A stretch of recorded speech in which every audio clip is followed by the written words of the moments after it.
Let's go, ladies and gentlemen. Another evening of some fine ProEU PUBGM mobile scrims. And yeah, I know Scout and Dr. Disrespect are collab streaming. I know, so I don't expect anybody to be tuning in, but it's okay. It's okay.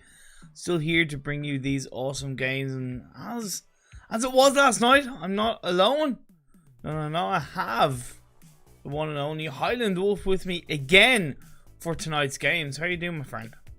I am doing absolutely fab. I was going to say, look, I'm watching you, and then I realised I'm casting. So, I'm sorry. It's okay. It's okay. You're down one viewer. It's okay. Let's go out with that. I'm still here with you in another way. I'll let you out. So, talk us through some of these awesome teams that we have participating tonight. So we got another epic 16 teams on our roster tonight, and we're going to start with Omega Dragons, ESC Legends, Team Push, The Sirens, Clay GLA, Universe Lack Nostra Power, Time to Shine, Scrim Farm, Godsend, Gaishan, Atlantis Cycle, Romanian Squad, Be My Loot, The Real Deal, and Nox. And I tell you what, there's a lot of teams that we saw last night, and I'm really excited to see once again, especially on these two Erangel games tonight, how they're gonna fare. Yeah, I'm really looking forward to it, to be honest. Really looking forward to it. We have Nox as well, a team who I believe, as far as I know, one of the two teams that got through to the PMCO after there's some people being disqualified, some teams being disqualified.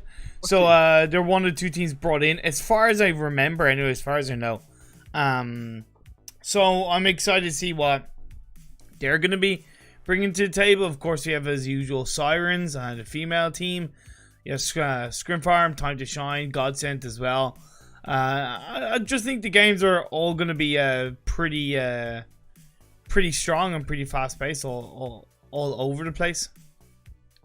Well, we saw some pretty action packed games last night, and I think going into tonight, as we say, we can expect that once again. And I think the teams that we have to look out for, especially moving into this first round game, the team for me is going to be Time to Shine. That team last night performed so well in our final game in Erangel, and I think this team is going to be really confident once again moving in tonight into the same map for the first game, just to do that once again.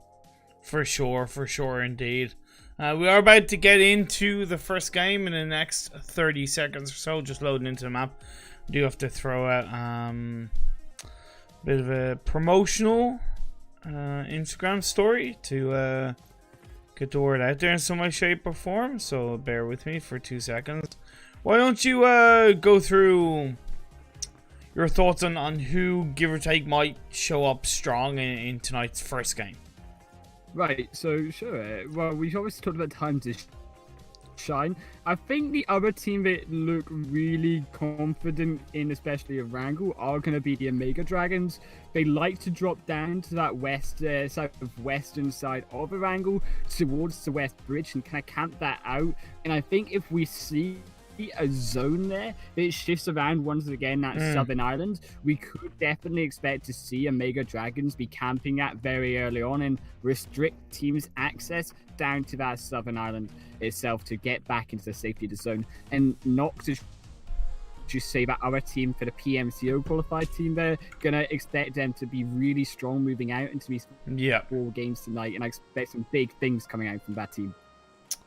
We'll talk about big things. We have a big map. We have a big plane trajectory going from the southeast all the way to the northwest. It is a little bit to the south of the map, so it's going to be a little bit harder for the likes of Sirens to get to Severny and for the likes of Team Push to get to Kameshki. So I wonder what kind of I'd imagine for Sirens they'll drop the Primorsk, but I'm curious as to where a Team Push will go. Well, even the likes of Georgia Power South and the Georgia Power Sirens sometimes do drop into, that could be an option for him as well. But gonna likely be the most contested point of the map, I would imagine. Actually, well, scrap that. In fact, actually, is just looking at the map here, there is a number of teams going to be dropping over to Farm Milta Power, Novo, and the Sovnovka Military Island itself. Going to see a number of teams being dropping down there, and this is really interesting to see, considering that a lot of the scrims that I've been at least looking at, the southern island itself, even when it is a plain path going over it, isn't contested too highly. And I'm surprised there's so many teams dropping early on, considering that Georgia Pole, Primorsk, Pachinki, Ruins, all of these areas still are available to access inside of the game.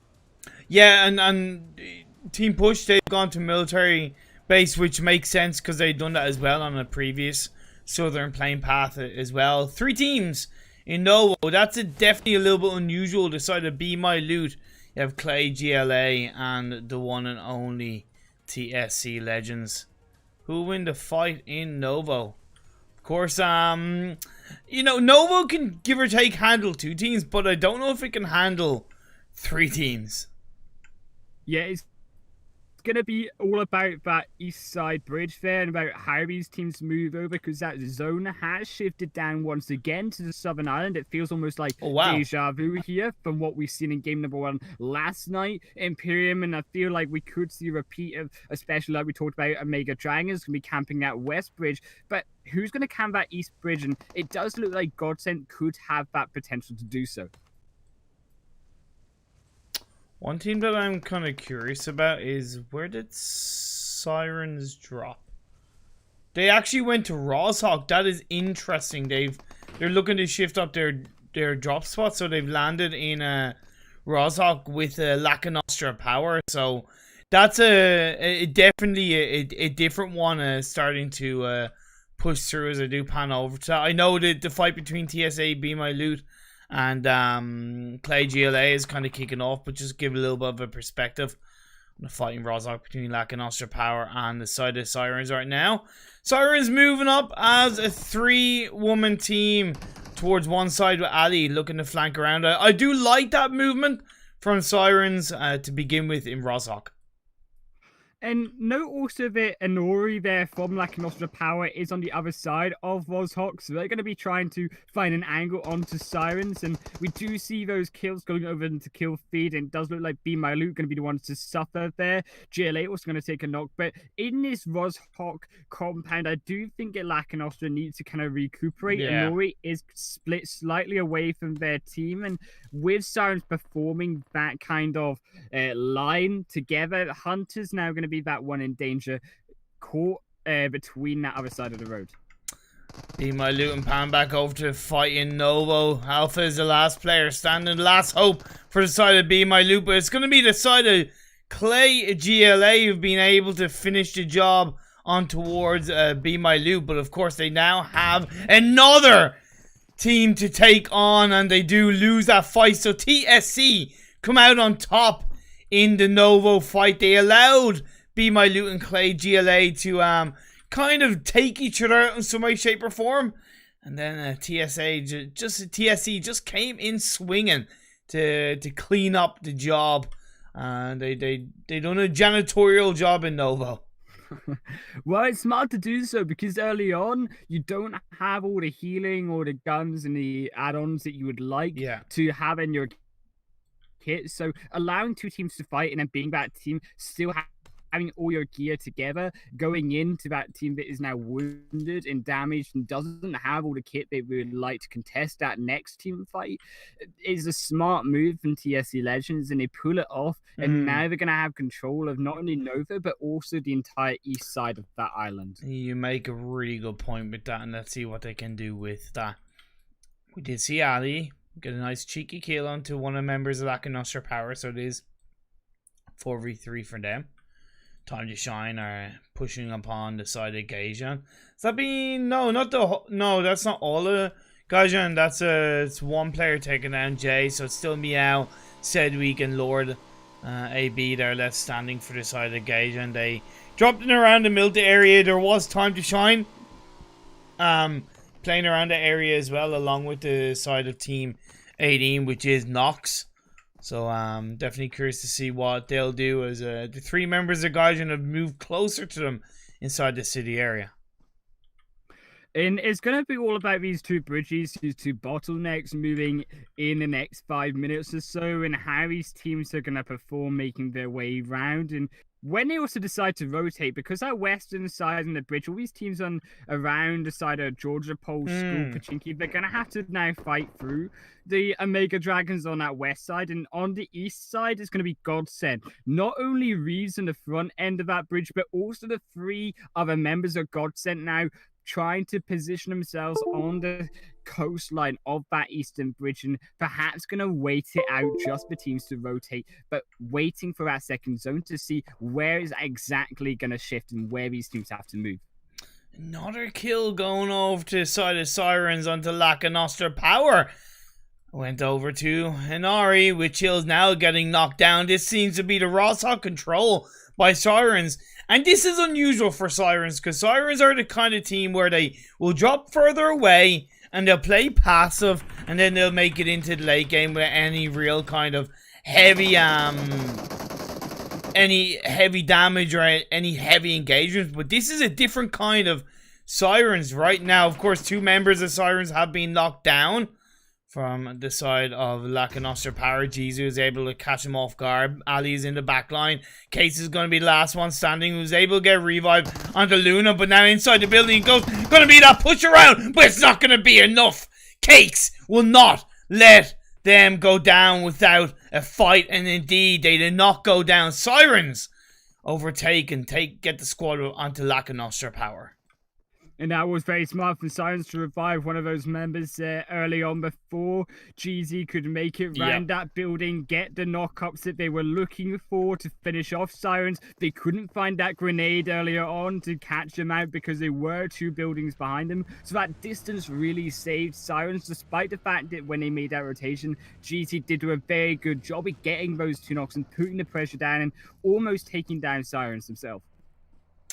So the Atlantis Cycle rotating down south towards the West Bridge area. Of course, doing a bit of scouting on top of the hill, overlooking the bridge just to get as much information as they can. I don't know if they've seen Clay GLA just yet, but I'd imagine they wouldn't be far off from seeing a pixel or 2 out of place. And they will have to tread with caution on their push to try and get in towards the mainland. Or what they could do is they could just stay where they are, because let's not forget, even though it is heavily incorporating the military island, there's no guarantee that the circle could end up there, right? It could still go in the mainland on phase 2, phase 3 onwards. Right, and that's why we see on that Eastern Bridge, especially with Godson, haven't made 4-man rotation down to that South Island. Reeves still on that gas station, going to be keeping an eye on teams if they do decide to rotate down, because if that zone shifts hard west into that main central island, then there's going to be a lot of rotation that these teams have to do to then make it through. And by Reeves sitting there already on the other side of the bridge, it allows a scout and pair of eyes to catch out teams making that rotation as well, and allow Godson across that bridge once again. Yeah, Romanian squad up and towards the north side, down by the South George, with Scrim Farm down south of them, doing their own bit of scouting. Peko went down, I believe it was, at the hands of a Romanian squad. So that's going to be Scrim Farm down to 3 players. I was playing with the Romanian squad players last night. Real nice guys. Johnny Killer, in fairness, impressed me. He did. I know they're only casuals, but he was a wrecking machine. And there was just a great bunch of guys, and it was really cool to get some games in with them. Right, and that's all about it, just learning as well as not only casting, just watching the games, but also playing the games. It's just so impactful. We get to really start to see how these teams really like to rotate, what their thoughts are, get inside their heads a little bit. And I think looking at how these teams are rotating, it does look like Romanian squad are going to be more passive. That zone has shifted, just like we saw last night as well, down to that South Island. It almost feels like we're watching the same game in a sense in terms of these zones so far. I think this is, this phase 2 circle shift is very similar to what we saw yesterday. Of course, not all the same teams were playing yesterday, so we'll have to see how that does indeed go. The side of Godsend, they like you mentioned, they went over early. They were able to take advantage and get initial knockdown now onto the members of TSC who were in Nova for quite a while. So Andy, that's been taken out with AWM, Ditati, Baka, and Anto left standing, but they're quite separated from each other and relatively out in the open. It feels like Godsend definitely somewhat nearly has the better of them, but in saying that, Navy is going to get dropped at the hands of AWM Ditati, so Godsend will have to be a little bit more careful. Your next shot there, blind for the door, does find that first knock, and Ditati is going to be the one here to engage, and Imperial does look like it could be the end for at least a couple of these members of the side of Godsend if it's not careful. Oh, Marty got hit up on towards Boca. So the multi-angle position by TSC is really helping them take control. And I gotta ask, where is the rest of the Godsend team? Yeah, there you go. In comes Reese, is gonna get the knockdown onto AWM Ditati. Marvi gets dropped with a fantastic grenade by Baka. That's gonna be the two members of Godsend inside that building knocked down. The other two members outside. Can they find Baka and Anto? Let's see what happens on the side of the building. Baka's gonna go. Anto's on the high ground, but Reese is gonna drop Baka like the drop of a hat. Of course, he does take a hell of a lot of damage in the meantime, so he's gonna have to try to in some way heal up as the grenade is gonna get cooked. Is that gonna connect? Nearly. Not quite enough to get one of them knocked down. Two members of Godsend are very, very low on health. Royal gets some Reese. Of course, able to use that first aid kit. A little bit of a extended mag Uzi in the hands of Royalkis. Is he looking to create a bit of a Royalkis with a grenade flying in the direction of Anto? No, it was actually smoke. Sorry, it wasn't a grenade, it was a smoke. Confirms a kill onto Royalkis. Going to send himself upwards now towards the side of the building. Wait for Reese. Wait for Reese. Wait for the time to strike up as a two-man team and push hard. Got to make sure that teamwork really shines through. He's gonna look to bait the last remaining player of TSE because you don't want to give them any kind of sense that you're giving them space. You want to constantly be moving around and get them, you know, a little bit unsure about what's going. Oh! Well, okay, so Royalkis is gonna go on. We did see him go outside the building, and that's gonna be Royalkis confirming this kill and the squad up on the Anto. But the real deal, third-partying from a distance. They went across the bridge unknown, and now they're gonna come in and full send it. That fight took so long between TSC and Godsend, but now the real deal and Gaijin have made it across to that South Island. Grenades gonna be flying in from Shifu there, and Godsend gonna be the ones now struggling here. They could be going down there. Choke is in one alive. It doesn't matter, because they're just gonna run over Godsend. The real deal gonna make their way into zone now, and they're gonna be happy with those easy 2 kills picking up. Opportunistic play is always fun to see at its absolute finest. On a side note, while all of that was going on, we did see Gaijin get a boat rotation across, I believe, over to Novo. So now they're in the blue zone, but they are close to the real deal. You have Time to Shine also, I think, doing something similar, but they're further south on the military base. You have Sirens moving down to Ferry Pier. Scrim Farmer taking a boat rotation to get across the mainland. Rosq are still to get inside military base. Rosq are still inside the mainland. And Team Push sitting firmly on the west side of military base. Yeah, it's been unfortunate for Omega Dragons because of Primords, because of their AP. There's so many boats in that area, most likely, versus the other end of the map. So Omega Dragons not going to be able to find any teams crossing that west side bridge. But what they are going to have to find is the side of Team Push as they cross that bridge, because that zone has just shifted down to the very far south coastline of Sivnovka. So Scrim Farm could be going to be taking advantage of that with that boat rotation you said earlier on. Yeah, so many teams are outside the circle. I can't even zoom the map feed into that circle because there's nobody in other than now Push.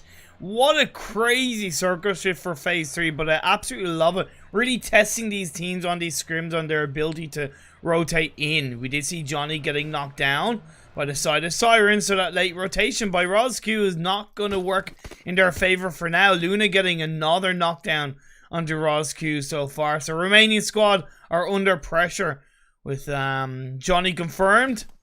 Let's see how they will hold on. This is like a much more confident Siren squad, as you talked about earlier on, with their drop onto Rozhog, really just running over the entire side of Lacunostra Power, picking up Hunter and the rest of that squad, and now also taking down Roscu.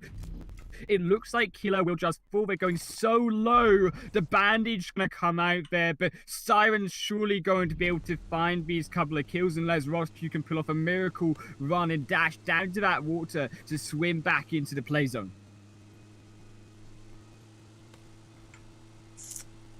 See, Sirens, they'll have to be able to make that call to go into the military island. They'll know that there's plenty of space because of that phase 3 circle shift. The side of Atlantis Cycle, able to move in as well. Gaijin got a nice cheeky kill onto Universe. And the Real Deal have set themselves up nicely on that coastal line, the south tip of the military base. Scrim Farm trying to find somewhere inside the circle from the water, or somewhere inside the mainland from the water. Let's see if they can put their anchor onto land and shiver me timbers, find a way in. This is going to be a very flat zone finish here. Imperium to finish this off in the first game, I do believe. And notice that the Real Deal are also going to be fighting and having that pressure versus time to shine. Who went out on that rooftop wheel trying to find an angle as well. And this could be what Scrim Farm need. As you see, Jaja and also it does look like Linal gonna be making their rotation up already onto Sovnovka military base. And Jody gonna provide that pair of eyes, the vision that they need across the other side of that zone. I think it's a matter of Jody's maybe playing the water game in case the circle in the next phase still stays there, and he's kind of the security blanket possibly. Just wait 2 seconds, just answering a message right now. Somebody asking about Lacunostra Power, and sorry guys, but they died early on at the hands of Sirens. Bit of a feels bad man. But here's the thing, I think for Atlantis Cycle and Team Push, I really like their position inside the circle. Yeah, Atlantis Cycle could be a little bit more in, but I like their position. But the next phase shows up. Let's put a stop to that completely there, Imperium, what you said about those teams, because now they're looking like two of the worst teams for us to make it inside of the zone, especially Atlantis Cycle. They are the furthest team further from the zone here, and Universe Guys are going to be the two teams to make it through in front of them into the zone. Time to Shine and Team Pusher, these two squads, gonna be the ones that drive in, and it looks like Team Pusher even gonna just drive straight into Scrim Farm and Omega Dragons here. Yeah, we also saw Universe just kind of go full sender, and one of their players got punished. And that I was looking at this compound that Team Pusher moved on to, and I was like, that's free. Somebody needs to take control of that. And indeed, they did. Omega Dragons gonna get connected upon, leads them down to just two players, JR Crook and Broody, on the south coastal line. The side of Sirens have made their way at least inside the base, but not inside the circle, as the Real Deal are gonna get punished on the beachside line with Shifu trying to do what he can. Spray got knocked, so it's gonna be up to Azzy and Shifu to push it up to the members of Scrim Farm. But look at Lunu on top of the rock, perched her way up there to get that knockdown onto Azzy. Shifu's last player standing for the Real Deal. Nicely positioned by Scrim Farm. And Scrim Farm, with that early rotation round, are able to find, I should say, onto the Real Deal, who made that late rotation because of that next zone shift. Only Shifu alive, and the Real Deal really gonna suffer here. And I think Shifu is gonna most likely fall. They're not gonna be long for this world. They are the only team alive. Real Deal Spray gonna surely fall to Jody from behind. Roskivo, an interesting rotation. They're now to the south end of the zone. Made it out away from Sirens. Yeah, nice rotation coming out from Roscu indeed. Jody, he has to make his way into the mainland. He has to become that backstab potential for the Real Deal, because Lanu got knocked. So that gave time for Azzy to come and get the revive onto Shifu. Sorry, Shifu to come and get the revive onto Azzy. So that was definitely a poor choice by Scrim Farm, realistically. As Lanu gets dropped once again with a great grenade by Shifu, putting the advantage in this situation into the hands of the real deal. Up the hill they go. They're going to be not spotted by the last remaining player of Scrim Farm inside the water. And that's going to be another knockdown onto Jaja. So really poor decision making by Jody in my eyes, and the whole Scrim Farm not using that back angle position to get a bit of a surprise attack onto the real deal. Well, Jody there was spending way too much time inside the water, and when you've only got 2 of your 3 members active for at least what was 5 minutes of this game, you're really hindering yourself more than you know with these zones continuing to shift around that coastline. And Roscu versus guys are going to be that south end fight. Looks like Jody just been sniped away by the real deal, and they are on the edge of this cliffside, on the edge of the zone, looking really confident once again. Killer was able to get revenge onto the last remaining player of Sirens, taking down Ali in the end. So Killer had been able to get that job done. Still yet to make their way inside the circle. Gaijin trying to find Roscu along with Shifu from the real deal. So that's putting Roscu in a really painful position coming into mid-late game. Time to shine. Shining up on the east side of the circle. 2 players inside, 2 people outside. Nice 2-2 split for them coming to the very late moments of the game. And it looked like Team Push were going to be moving closer in. Roscu do lose another member, but Killer's still alive on that north side. And Team Push going to be that team that they have to make it through, as well as Atlantis Cycle. There's 3 full squads here still in the game, so a lot could happen with these 7 teams. Imperium. And Omega Dragons also on that side, then could now assassinate the real deal. We'll have to wait to see how that comes through. Team Push trying to get a bit more of a controlling position inside the circle. Did get 1 player taken down. That's going to be CLW. Of course, this area, this kind of circle is so heavily in the open and so flat, as you pointed out earlier on, that there's very little that you can protect yourself with other than a few trees and rocks around this terrain. 5 teams left standing, 15 players. Atlantis Cycle being put under a lot of pressure, panning on over to Omega Dragons, rotating through the circle. The 2 remaining players of the real deal are overlooking them, but they can't find the angle because it is just too harsh. And the real deal have to find a position inside the circle. It's a great grenade by Broody. Knocks down Shifu, of course, as he claps back to take down one of the 2 remaining players, and then he gets the squad wipe onto Omega Dragons. Nice play by Azzy. So close there, but he can't. Thank you for the follow. Welcome to the Ginger Club. Time to shine in that very open flat zone. So many smokes in this final zone just to try cover. Is also Atlantis Cycle going to feel the pressure? Yeah, there's really not much they can do. They're out in the open, having to cross the road in anyway, get inside the circle, pinched by 2 teams. Time to shine and Team Push. It was never going to be too easy, but they do still have 1 player up. And the good thing is that the side of Time to Shine have been able to keep the pressure and punish the side of Team Push. Having 2 players taken out, another player knocked down. Claw gets dropped once again. It's not looking too good from the side of Team Push, as the real deal are going to try and find a way in. Full sending it on the buggy to get on the southern edge of the circles. The lovely grenade by Will is able to confirm that kill onto Shifu. Now it's just as he left standing. Fade 7 rotates in. It does center up quite nicely. Not going in the favor of every team, but you can surely say HighlandWolf, with 3 teams and 6 players left standing, and 4 of them being from 1 team, it's got to be in the hands of Time to Shine.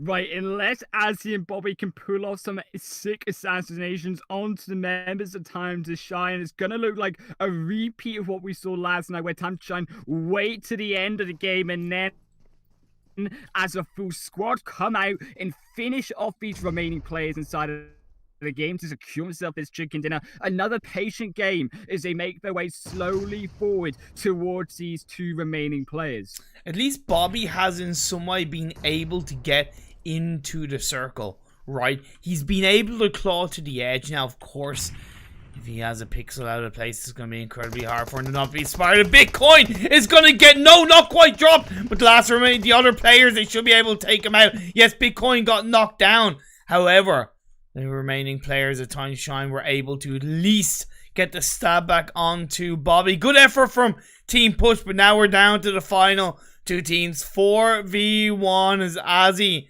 is crawling his way to tiny little bit of low ground. He's able to get closer. He could go by the side of the vehicle, but I don't think he's really sure where the members of Time to Shine are. And even if it is just one squad ahead of him, the blue zone closing in as he's looking for Daddy. He's going to find Daddy, his previous teammate, but he gets dropped by the faker of Time to Shine, and that's going to be a chicken dinner for the lovely Time to Shine team. In Time to Shine, as we said, just playing it patient once again in their compound until they had to move because of the zone shifts. They waited for all the other teams on that coastline to finish each other off, and then as our full squad was able to have a man advantage and kill off those remaining stragglers inside of those final couple zones there. The real deal going to secure himself second, Team Push third, Atlantic Cycle fourth, going to be Omega Dragons in fifth place, Romanian squad in sixth, Gaijin seventh, Sirens going to be in eighth position, Scrim Farm in ninth, Nox going to be in 10th, Universe in 11th, Godsend 12th, TSC going to be in 13th, Laka Nostra 14th, Clay GLA, sorry, should I say, in 15th place, and Dan, unfortunately, in last for the first game, going to be My Loot. Yeah, like those circles were overall pretty hard to deal with for a good few teams towards the end. On one hand, it was good that it consistently shifted in one direction, but with no real protection or compound in play, it made for a lot of fights on the edge of the circles or even outside the circles coming into phase 5, phase 6, right? Because you saw Omega Dragons being taken down by the real deal outside the circle, and the Sirens being cleaned up outside the circle, Roscoe, Atlanta Cycle. So it was just kind of edge of circle team fights that really were dictated by those circle shifts. Right, in those circles shifts really punished teams also who were trying to play it patient on the coastline as well, with it moving north twice in phase 5 and phase 6. Imperium teams like Omega Dragon and also Gaijin were just not able to find their way back off the coastline inside of those zones as they shifted further north and in favor of those full squads to Team Push and Time to Shine, and the real deal being those assassins down on that coastline. For sure. So on that note, we are going to go for a bit of a break for a couple of minutes, but once we get back, boys and girls, we will have game 2 for you here in the Zenith ProEU Scrims. Do not go away. We'll be back real soon.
Ooh, baby. We are back for game 2 out of 4 for the ProEU PUBG Mobile. PMCO, Scrims, myself and HighlandWolf about to take you through game 2, and I reckon it's going to be a good one. What do you think? Same here, and we're gonna be really interested to see how these zones play out on the second game, but also not only here, but also for the later games as well. But focusing down on the desert here of Miramar, gonna be looking at where it's playing past spawns in a couple of seconds. It's gonna be going down from that north side all the way towards Los Higos, and we're gonna see teams likely drop around El Pozo. Crater Field's going to be perhaps one to go for. Montenuevo, Picado, San Martino, Valdemar, Minister, Val, Tumafera as well. Going to be these hot spots. HighlandWolf, you're making a key mistake, mate. You're not saying the places of Miramar in a Spanish accent, so it has to be Chumacera, Los Higos. You know, you have to have that passionate Spanish accent whenever you say something in Miramar. Okay, so just, you know, it's okay. You'll get there. You'll get there. You'll get there. You're like, what the hell is this guy saying? I'm so confused right now. Hablo un poco español. Whoa, okay. Don't go flexing, young man. Don't go flexing, young man. Okay. I did higher Spanish, but it was 1 year. So hola. It's been a while. ¿Cómo está? It's been a while. So don't test it. Un poco. So 3 teams in El Pozo, I see. 3 teams in El Pozo, HighlandWolf. We got the side of Nox, we got the real deal, and we have the side of Team 15, which is Rozcu, Romanian squad. Yeah, and it's going to be an interesting drop to see all these teams go favor that west side of Miramar. None of those teams going to be opting for the South Island, and that is going to be completely untouched for the rest of this game, as that zone will shift towards El Pozo, La Coberia, towards the top north end of the map where GLA control that compound. I think one good thing is that, give or take, the phase on has kind of complemented the playing trajectory, of course, because you know, and I'm surprised that nobody went to Montenuevo or even Valdemar, but we are seeing a lot of teams rotating down towards the southeast side of the map for now. Yeah, and it's going to be this kind of congestion of teams towards Los Learners moving in towards Picado and that mountainside, and to Power Grid even for these teams, where these team fights are going to be taking place as we go through this game, especially if this zone is going to continue moving towards the northwestern side of the map. It could be pretty dangerous for these teams down on the very south, such as the Mega Dragons and Sirens here. Los Leones has a bit of a fight kicking off between Gaijin and Lackanoster Power. Nori got dropped early on. Could be a little bit of another poor start for the side of Lackanoster Power if they can't take control of this team fight. GZ is looking for Onabo, jumps outside that building, is going to go back in, try and confuse his opponent here as he goes outside the door. Vector in hand. They're just going to try and look for those areas, but nothing really connecting for Jeezy. No, and it's really weird to see GZ there on their own, especially considering they're going for this fight. Yes, they're the 2 versus 1, but Chills there is not in this fight. Hunter split as well, and Gaijin should just be making these rotations. So we finally see Sedwick do, and also Jay making that a 2 versus 2 now, as they weren't able to find that solo pickoff onto Adobo. I'm a little bit surprised that GZ hasn't in any way gone for the revive. So you don't need to fully get it, but what he could do is, okay, there you go. He's going to get the knockdown onto Adobo. Now he's going to go for the revive, which I think is the wise thing to do. However, has he left it too long? Because in comes Sedwick, possibly going to be ready to strike. Indeed he does. gets a knockdown on to Jeezy and is going to confirm those 2 kills while getting the revive onto his teammate Adobo. So good response from Gaijin, and I would agree with you. That was kind of a little bit slow and poor at the hands of Lack of Nostra Power. Well, they're just not playing this early game right at all. I mean, we see Chills has only just managed to find himself a gun. Time to Shine could have definitely rolled in and assassinated Chills, and that would have brought him down to just Hunter, who's still in this compound, gonna be now oppressed by Jay and Lord Dab there as they make their rotations north towards where Hunter's currently located. So, you know, where do you consider are going to be the key areas for these teams to rotate to in the early parts of the game? Right, well, as I say, it's going to be who can make that rotation through towards the mountainside of Picado and Power Grid. I think that's going to be the strongest location for these teams just now to be trying to control, because we don't know where the zone currently is. Let's say red zone just landed straight on top of it. But where we don't know where this zone's going to go just yet. Yeah. And taking the high ground where teams need to be rotating through is going to allow you that opportunity to stack up the kills and stack up a kind of wall of players on your team just across that mountainside and prevent players from making those rotations inside further into zone. Oh my god, I happen to stay on the perspective of Hunter. He got a lovely grenade knockdown onto Jay of Gaijin, so tiny bit of revenge for the side of Lack of Nostra Power against Gaijin in his Los Leones battle. We've seen the real deal being able to disengage away nicely from El Pozo. So, and even the side of Romanian squad as well. So, this is a rarity, right? Where you see 3 teams land in one city and they all separate without anybody going down. That, like, I respect that a lot. And I'm just keeping an eye on actually Chills, who had to face off against a full squad of Time to Shine there. Hunter's going to fall down. Chills making that retreat away from Time to Shine, surviving with their life barely. And that split, unfortunately, didn't pay off earlier on, but does pay off later. In the end of that fight, is Chills going to be that sole survivor, going to make it inside surely to zone. But if they continue up north, they're just going to run into more and more teams. They need to be very careful. Is that solo buggy where they're going to be rotating to? It's still 16 teams alive. Yeah, go around Bandito, do a bit of scouting, see what you can find out from their Chills. Of course, it is always so much harder in Miramar to get any kind of strong placement positional result as a one-man team. You really much prefer to have that full squad up coming into the late game of Miramar, because it's such an open area. You need to have that extra pair of eyes or so. Scrim Farm thrown! Or it's not Scrim Farm thrown, just Scrim Farm moving their way down. They're now on the south side of Power Grid. One of the areas that you mentioned was going to be fantastic to hold on to. Yeah, and Scrim Farm, if they can now split themselves along this kind of mountaintop, do have the high ground advantage versus both Godsend and Team Push. With that red zone behind Team Push, this could be the time for Scrim Farm to take a little bit of a skirmish against them, as they can't really fall back into that red zone at all just now. I love the fact that Godsend are being aware that there could be somebody in around this area. They're not taking for granted their rotation come through. Of course, the fact that Reese is further back, they will want to make sure that they always, as much as possible, go into a fight as a full squad. But either way, threading with caution is always an important thing to see a team do when they do rotate from their drop spot into a more central position inside the circle.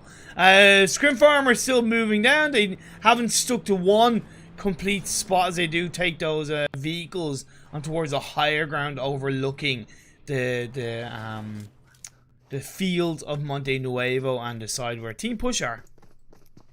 Right, they're still going to have to, though, control and fend off both Godsend and Team Push, who also want this position on top of its mountainside. So, yes, they have the advantage so far with an earlier rotation than these 2 enemy teams, but it's 2 full squads that you're going to have to split your teammates between. You've got this 2-2 split kind of coming out with Linau on the backside, Abstract versus Godsend, and Jody and Josh are going to defend against Team Push.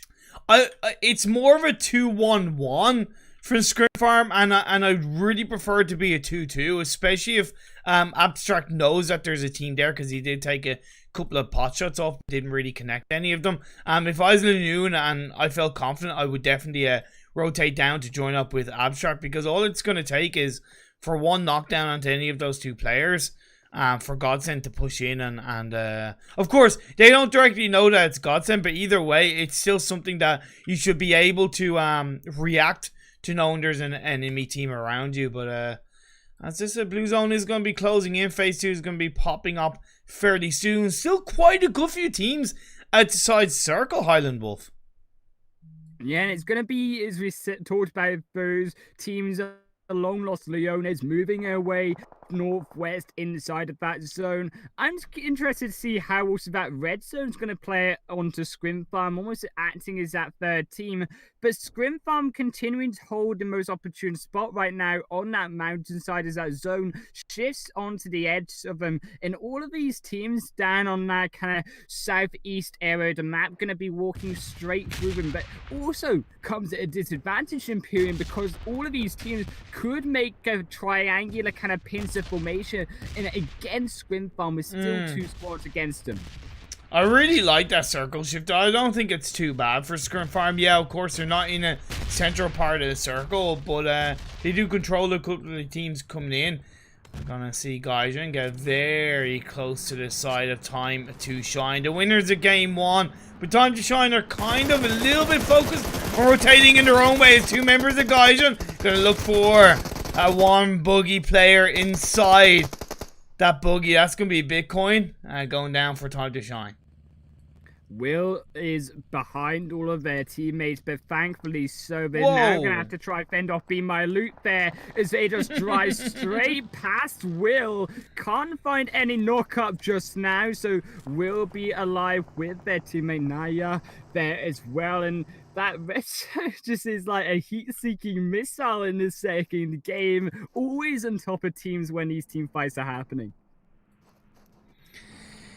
More important that they definitely initially join up as a two-man team. I don't know why Naya is going closer to the side of any of these teams around here, Be My Loot especially, but he is going to be avoiding the action because he's rotating on the side of that hillside, so he will avoid all the action. The team's rotating up North Universe, getting a nice sweeping play, going to go through Crater Fields. Crater Fields, in my eyes, HighlandWolf is going to be a great location to hold on to, as well as the position occupied by the Real Deal and Clay GLA. Well, I think actually I'd have to say that El Pozo for me is the strongest location here. It's the closest to the center of the zone, and moving into phase 3 and 4 is the most likely location to be still within the play area later on in the game. And Nox already controlling that, already having looted up that entire area so far for himself. They're going to be absolutely fat with loot versus these teams moving into this compound. Gotta give respect to Scrim Farm. They were able to disengage on the edge of the circle away from the likes of Godsend, so that was nicely executed for them. And that was benefited by the fact that they'd been there for quite a good few minutes, so they had a lot of information about what was free around them, so they were able to dictate their rotation based off that. And these teams continue to move their way northwest towards El Pozo, and I think Nox very shortly are going to have to make a decision on whether they want to take down remaining squad or team push, and be aware that also that third party could come out. Scrim Farm down to the side for team push as well could set a fight off, and I think we're just waiting now for the next couple of minutes before we see a really catastrophic series of events play out on all of these players across this play zone with so many players from different teams close together. But here's what worries me about Nox, right? I don't mind them being in El Pozo, even though I'm not a fan of it myself, but I can get it. But my fear is that they're in the center of El Pozo, right? They have very little information on the teams that are around them. If they were on the eastern edge of El Pozo, by the open fields, they would at least be able to get some kind of information on possibly Scrim Farm, Clay GLA, and the Real Deal. And at least if the circle shifted away from them, they'd be able to dictate their rotation. But now, if it moves away from them, I feel like they're not really going to know where to go without getting potentially caught out. Well, we talked about these teams starting to drop. Lack and Nostra going to fall down. Also, TSC Legends before them get blown to smithereens. I don't know who by, but they are out in last position now. And feels bad, man. We talk about these teams still 14 to make it inside of what will soon be a phase 3 zone, and all of these teams forming this kind of line along the south and the east side of this zone. They need to force their way closer in, and they're gonna have to fight a team whether they like it or not. I really like the position by Atlantis Cycle, because it's quite nicely inside the circle. It's overlooking a couple of teams, and they're able to get a lot of information, a couple of shots coming through. But next phase has moved up, and it has shifted quite heavily up north, more in the favor of Crater Fields, with Rosq sitting pretty on the western side of it. In both of these areas that we talked about, and their advantages with high ground and also the safety around the buildings for cover, Gaijin going to continue their knockups here onto another team, as it does look like a Mega Dragon's going to start to suffer here. Indeed they will. We saw Junior Croc being knocked down. Royman got confirmed. Now it's going to be up to Sebi. So might try to hold on with Broody on that backline, able to get lovely knockdown on the Sedwick. So it's not looking the absolute best for our guys. And of course, because they were a full squad, they might be able to get that extra firepower in play. Push back Broody, indeed they do, as they look to try and get some kind of revive on the Sedwick. Gotta have Adabo, in my eyes, a little bit closer, or a bit more of a advantage in terms of position if he's going to support the rest of his team. Well, Sebi and Broody are currently split, and Sebi's going to be that next target as Gaijin try to pull Broody away from the fight, put a little bit of pressure on him so he can't get past this rock, and then try to focus on Sebi, but they're just going to take him out. Imperium Broody's now down. They're not going to be revived, and Sebi's going to be that final target onto a Mega Dragon. And I believe Adobo had spotted Sebi, so they know where he is, and I believe they're pretty confident that it's the final player of Omega Dragons. As Sebi's going to go behind our rock. He takes that little bit of damage. He's going to be angled by two sets of players, and indeed, Cedric comes in on the side. Adabo comes in on the side to take down Sebi and confirm that squad wipe. All the while, we have seen the side of Godsent, I believe, lose a couple of players along the way. Be My Loot also suffering a couple of casualties, actually a full squad wipe. No, sorry, not quite a full squad wipe. On their rotation is going to be Andy that's left standing for Be My Loot, taking a wild rotation on the eastern side of this phase 3. I'm even surprised that Andy was able to escape 4 different teams around him, and being that quote-unquote piggy in the middle versus all of these players, there's now nowhere really for Andy to run, but if he can pull off some miracle play, he could burst. Thank you for the follow. Welcome to the Ginger Club. A couple of nice grenades, couple of nice shot-ups onto him as they move their way into zone. He has the cover in that big building and that warehouse. Oh my god, and then the side of Gaijin are just getting right close to the remaining players of Godsend along with the squad of Atlantis Cycle, but will avoid it for now. They could be going right into the hands of the real deal as he's inside that vehicle with spray, but they're going to look to try and rotate away, try and find some kind of spot inside the circle. Scrim Farm are gatekeeping Sirens. They were able to get a couple of knockdowns and a kill on the side of Sirens, and then Time to Shine going right into the blue zone as phase 4 is about to be exposed. Where's it going to go? It's going to go right down by El Pozo. This could be a city finish, HighlandWolf.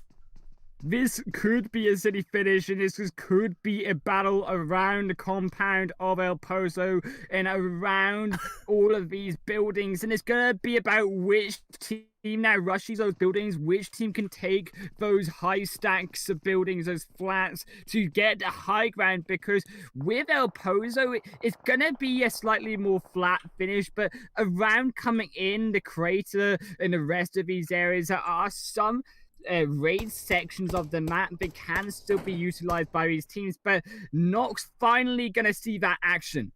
Let's see what they can do. Right now they're 2-2 split. Don't know how heavily it's gonna work out in their favor with that, but we'll have to wait and find out. The side of Time to Shine and Sirens, Will was knocked down, so it's one of 2 players left. Well, 1 player left now for Time to Shine, as Cakes I think is just gonna do a little bit of trolling in the 19-minute mark of this game, as Will drops all his inventory and says, okay, you can have it, just let me go, put me out of my misery. And indeed Cakes does. All the while, Universe rotating down into circle from the north side. Roscu have put themselves right deep into the heart of El Pozo, with the Real Deal rotating down to the east side. Now Clay GLA, they're also pushing in on the northeast side. All these rotations are going to come in pretty successfully into El Pozo for the teams who are outside.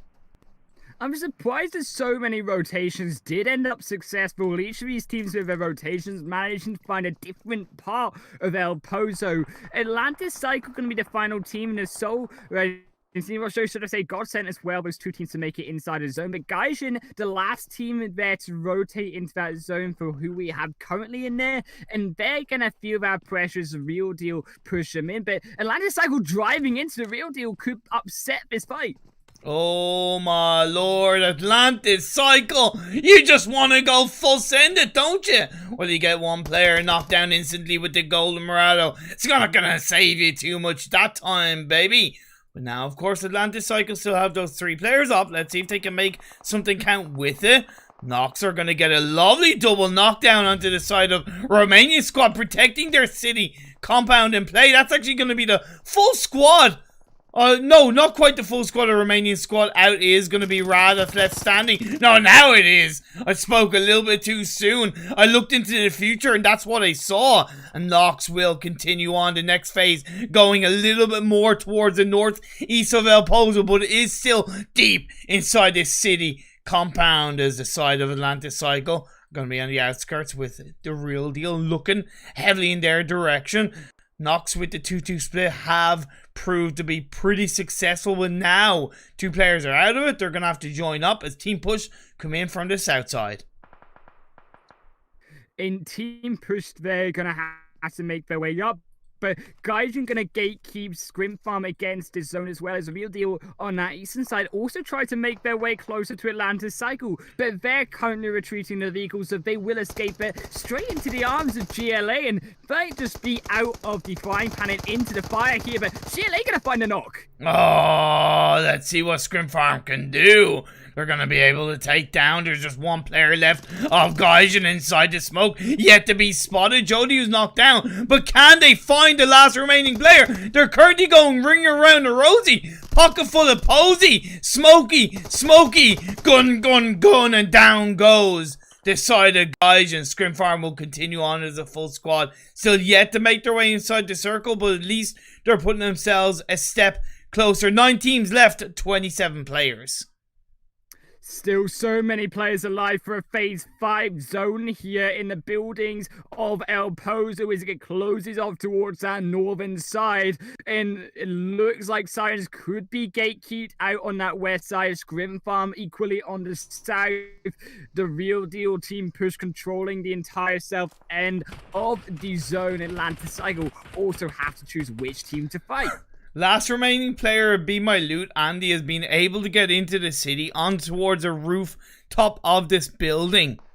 Well, just as I say that, CLW with car 98 blows his head off. Now you see me, now you don't. The magic man of Be My Loot went down. That's going to be then wiped out. 8 teams left. Sirens have been able to make their way in slowly. Ali and Cakes, a little bit of blue zone damage, but they're able to get there. The next phase has gone over a bit more towards the northeast, but overall quite centralized as Team Push still up as a full squad will be going in to the heart of the center of the circle. Those apartment complexes looking to make it their own as they send Mario forward, followed by Luigi and the rest of the Super Mario Bros. I mean Team Push, should I say. Thank you for the follow. Welcome to the They get the mushroom clouds to make their way across, but Scrim Farm, baby! The breach, the city breach in play, but Sparta for Nox comes in and gets a third party. Cakes onto Lanu, so it's going to be a third party, onto a third party, onto a third party, as Sparka gets another knockdown onto Bobby.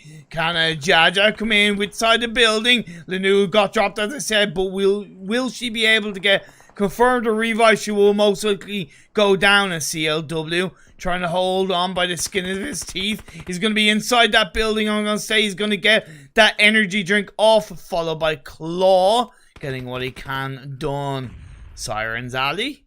Gets that confirmation onto Lunu, so that's going to be an extra kill in the favor of Sirens. And then GLA Clay, or Clay GLA should I say, going up against the real deal. This is a pocket full of dreams in this El Pozo. Finished 7 teams left in this tiny little area, phase 7, as it does close down south.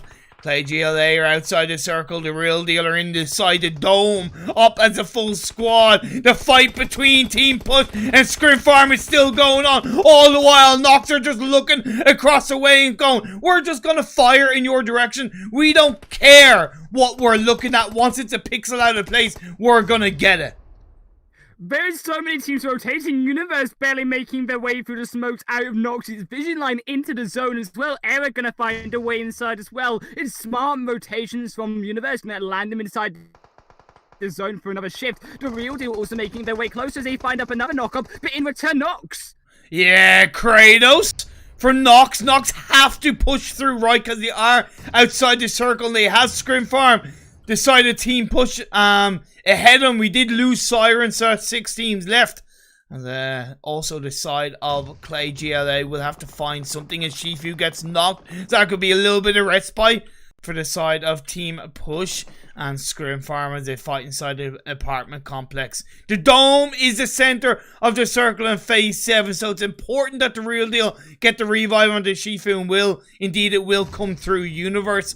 Scrim Farm and Team Push inside the apartment complex. Talk about being neighbors. You definitely don't want to be asking for a cup of sugar this late into the game. Nox are still up as a 3-man team, but the blue zone is closing in. They made their way towards the side of the building. Gunshot is going to knock down Raxman. I feel like that's going to be the end for Clay GLA inside. Indeed, they'll survive at least with 1 player left up. But the apartment building, the apartment complex is just rife with players as Sunshot goes down from Universe. Era is now going to be left standing.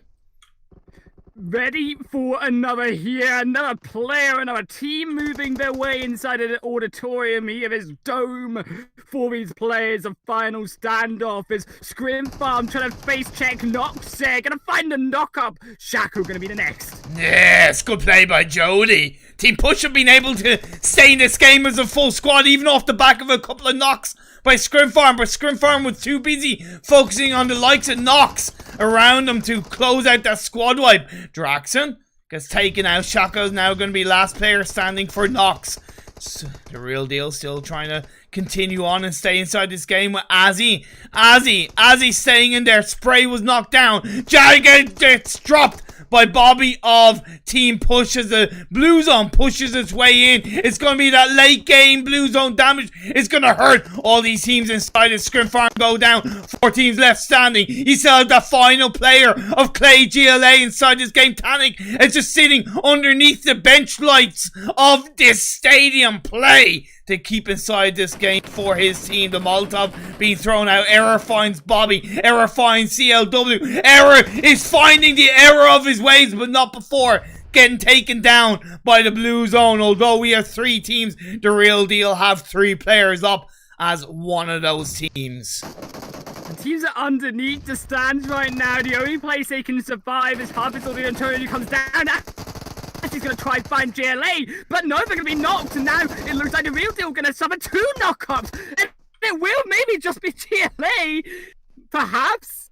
No, the real deal barely, but it took all 3 members there just to finish off GLA in that final zone. Tanic just using that tiny corner mark underneath the seats of the circle dome to punish a couple of players of the real deal. But like I said, that 3-man team left for the real deal at the end helped to close out the chicken dinner. And El Pozo finishing Miramar. Like, it's so rare it ends in the city. Never mind the city like El Pozo. I've only ever seen that once before with me and Maxon, and it was I think it was me and Maxon in I think it was even PUBG PC or maybe PUBG Mobile, but it was just absolutely crazy. And that game was like, that's why I just kept on the camera was 9 times out of 10 on the overview, because trying to switch players so quickly towards the end was just going to be impossible. So I just did what I could in terms of the camera angles. But what a game. Thank you for the follow and What a welcome game to the indeed. Ginger In Club. that phase 8 blue zone there with over 10 players still alive, chewing up people. I saw Scrim Farm in phase 6 zone almost taking a bus onto the roof of a building. It was absolutely insane action towards the end of that game with so many players alive. I think it was like 9 teams alive in a phase 5 zone. Yeah, phase 6 almost to come. It was But good. the leaderboard in this second game, the real deal going to be on top. GLA going to be on second and Team Push in third. But moving down, University in 4th position, Scrim Farm in 6th, Nox 6th place, should I say, Science in 7th. It will be Atlanta Cycle. Cycle going to be in 8th position. Be My Loot in 9th. Guys in 10th position. Godsent in 11th. Ross Q Romanian squad in 12th. Time to Shine in 13th, and Mega Dragons 14th, Laca Nostra 15th, and TSC Legends going to be holding up the rear in 16th position. I just can't keep. I can't not keep saying what a circle, what an end. Oh, yeah. It was absolutely awesome. You know, of course, Miramar games can be exciting, but it's rare we see it kind of that exciting. I don't think it gets more exciting than that. And I think the Thank you for the follow and welcome to the Ginger Club. From that zone shift was the real deal. Yeah. Moving into that zone, the later zones, they had the dome there to finish off those players. They had the angles, and not only were they playing it passive, but they were actively searching for these players, desperately trying to make their run into the dome. But between the dome and the buildings was just a big enough gap of empty space that the real deal took advantage of and could take their targets down. Oh boy. So on that note, we are going to go for a little bit of a quick break before we head into game 3 today. Lord knows we need it after that craziness, but we'll see you guys in a couple of minutes.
We are back for game 3 out of 4 here in the ProEU PUBG Mobile Scrims, and yeah, me and HighlandWolf were kind of talking about it during the quick break that we had. Can't get over that last game. The city finished El Pozo, man. It's rare you see it, but by God, does it look good. That's about as hot as it gets, like on Miramar for a long while. I think we'll be seeing a zone like that crazy and that intense again, with so many players alive inside of it. And we're now going to go over to the complete opposite here. Imperium into the chilly Vikendi, as we see that plane path going to go straight from that north exit into the ocean there, towards down to the likes of Mavatra and Vihar. Interesting plane path to where it's going to end up. We don't usually see this go so far in this kind of direction. We're still always kind of areas like Cosmodrome, though, Garoka, Podvosto, Villa, and Tovar, Dino Park as well, to an extent, going to be open for these players to take. Team Push going for an early drop towards the northeast side of the map for now. But they are kind of splitting themselves up nicely. Sirens heading in the direction of Trevno along with TSC. So it could be a little bit of an early fight between these two teams. I'll have to keep an eye on that. Universe dropping to Mount Kresnik. Scrim Farm along with Rozq and Dobro Mesto.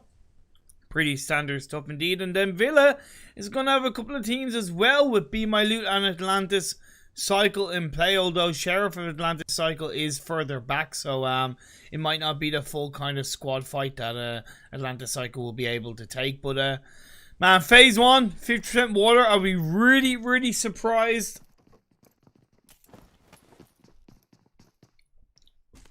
HighlandWolf? Oh yeah, sorry, no, it's kind of cut off there for me, so I wondered what was happening. But I think, looking at this zone, right, it likely will not be towards the ocean. I better not jinx myself, though, and make this harder than it already is for these players coming off that second game. But there is only 2 players or 2 teams, should I say, inside that zone, really. So we are going to see a big congestion once again of these teams making their way up north. This time through Tovar, through Villa, and past Mount Kresnik, which could be interesting to see if it starts to circle around Mount Kresnik, about how these teams play around the topography and where they're going to go around the mountainside to take their advantage. I think there's a couple of really core high ground areas inside this phase 1 circle, Mount Kresnik being one of them, although it is a vast area, so you can, in theory, hold like 2, even kind of 3 teams in play. Coal Mine is also one of them. But the side of Sirens and TSC, as I talked about, the fight might continue through. They've traded knockdowns. Baka from TSE going down along with Cakes of Sirens, and Molotov was thrown out to try and stave off any kind of pressure. But we do see Aaron and Ali flanking around. It's a little bit rare that we have a double flank around, as Cakes does get finished. Baka was yet to get finished by the members of TSE, so that could be a bit of an advantage going over in their favour if they are able to get that revive. And Baka, though, is slightly away from the rest of their teammates, but a revive from the Darty could come out. Luna, if they could find out, no, they're not. Baka is going to make that revive with Albi there just to double up on that support, and then I'm going to find out confirm onto the side of TSC, and Simon's gonna have to look for a new position, as we see them doing, looking towards that north side of rotation there, making their move round to try stay out of vision of where TSC can see them. Yeah, they're better off definitely using that low ground of the port area where the boats are, and those metaphorical cardboard wooden boxes, so to speak, or crates, and they're able to disengage away. Ali and Aaron have made it across, but Luna is a bit further back. I think Ali is going to look to provide possibly a little bit of a cover position, but no, not for now. Luna is going to just wait on by, possibly be a little bit of a sacrificial lamb for the side of Sirens. But yeah, all the while, no real teams kind of moving into the circle just yet. other than Atlanta Cycle, who did disengage away from Villa and made their way towards Goroka. Smart there as well from Atlantis Cycle to make it early inside of these zones. A lot of areas inside the play area that haven't been looted up won't be touched for the beginning, including Cosmodrome, Coal Mine, Zabava, all going to be unlooted for now for these teams moving in. So there's a lot of loot, a lot of stuff they can go these ways for teams. And they could easily make an early rotation north if they did choose to make it inside of one of these areas and still end up with loot at the end of the day and a good position inside the zone. Team Push, who dropped relatively early on and made that split drop, and now joining up as a bit of a 2-2-2. I talked about Coal Mine being a core area. There's also the nice high ground that's to the north of Coal Mine, just outside Zabava, which is where they're currently positioned around. I know they're in those compounds that are down below, but moving a little bit towards the west side of where they are now will occupy a very high ground for them. So the Clay GLA have a nice entry point there on the west side of the map for now, dropping in Krisha, so they'll be able to set themselves firmly inside the circle in a short amount of time. For sure, and I think this fight around Sirens looks like, as you say, Luna is going to be knocked up there, and the rest of the Sirens still need to make it out, though. But TSC, they're making their way close in the right direction towards the remaining two members of Sirens, and they're still not anywhere near a point where they can start to make a good escape route, and TSC are about to cut them off. Team Push on the lack of Nostra power. Bit of an early fight in the center of the circle, no doubt, as well. To see them lose Jeezy. Chill's got knocked, but at least Anari's able to clap through to get that nice knockdown onto Mario. But Anari's going to get dropped by Bobby, so it's going to be in the advantage of Team Push, even though they won player knockdown and they're recognizing this. They're going to go full send. Bobby is going to be sending his way through. He took a bit of damage along the way, but it just doesn't matter for him because he knows he has that advantage. Hunter is going to be on his own. It's going to be the 1v2. He's able to get a double knock with a sliver of health. Is he going to be able to get any kind of first aid off? His back's against the wall. He doesn't survive, but what a valiant effort from Hunter. You gotta think if they had been able to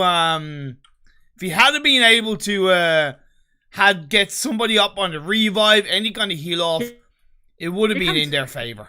Omega Dragons, they're coming in for the third party, and with those two knockups there, it's gonna do the damage that they needed to try finish off some of these players.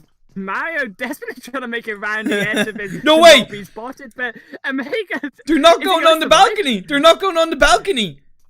They're not going on the balcony. He's just throwing a smoke, which is actually giving sight protection to Mario. Omega Dragons do not notice, and you know what? That's fair, right? Because they heard the shots in the other side of the compound, so it makes sense. They're not going to know that Mario is there. Okay, he gets taken out, but either way, Omega Dragons fortunately missed a chance to steal a kill away. Yeah, that's going to be the one less kill, unfortunately, as you do say. But Mega Dragons still have the opportunity there to finish him off. But they are equally down to two members. Sebi and Naku have been killed off in this third match already so far. So it's going to be a 2-on-2. It's not going to be an advantage for Mega Dragons, which I thought it might have been moving in. They're very aggressive, though, for two people.